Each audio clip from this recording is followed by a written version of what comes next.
as a woman from the 21st century. How did I suddenly time travel? And the newspaper says 1898? In Imperial China? I have to face Western aggression, plus gender segregation, low literacy, and a rigid feudal hierarchy. Least favorite time to travel to. I see a well-dressed, conservative, middle-aged nobleman. He addresses us. 今日前史之时，有天下 with foresight and concern for the nation have three duties: protect the nation, the species, and education. We should look up to the white elites and strive to align ourselves with your noble standard. Some men just can't get over the social ladder, huh?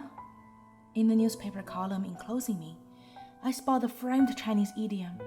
History book mirrors reality. Beside it is an array of interactive icons symbolizing the traditional Chinese social hierarchy, crowned by intellectual elites. Its apex leading straight to Liang Qichao. He's the rising activist and magazine star with access to the emperor's inner chambers. At this time, power rested in the hands of a few elites like him, who championed systematic learning from the West to strengthen our race. Looks like this avatar is firmly in Liang's camp. The Western statecraft and the root of its wealth and power lies in reform. These new laws can be adapted to the East, just as Japan has grown stronger through change.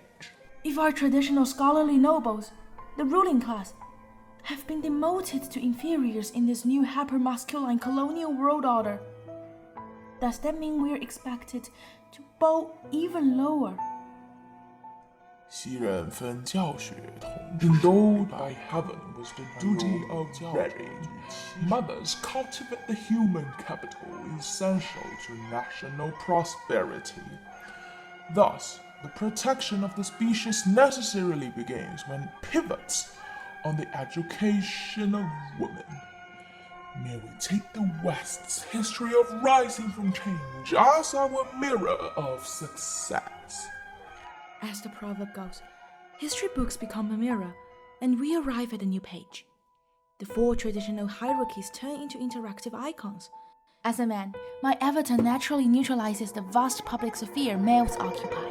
Our women are all consumers. Many believed that only men engaged in production could count as true profit makers for the nation. Into poverty. Then, Chinese women's character is that women must be dragged out from their private sphere. The mirror prop becomes the key. It allows us to access parallel spaces and interact with props there. It also reveals the activity of NPCs across domains.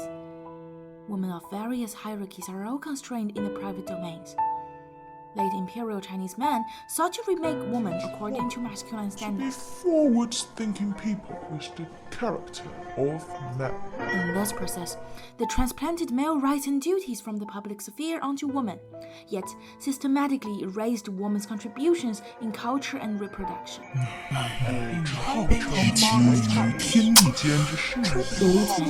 Having internalized missionary charges on Chinese barbarism, seized on foot binding as the decisive obstacle to women's liberation. Breaking it, these men nonetheless created opportunities to pull women beyond the household and drew attention to women already in action. Although it first involved only exceptional elitist women, although it unfolded amidst chaotic ideologies, although it continued to demand maternal and wifely duties, although it remained constrained by Western civilizational frameworks, although upward mobility was denied to lower-class women, although it relied heavily on male reformers' projection of women as objects for modern subjectivity, although nationalist discourses blurred details and silenced voices.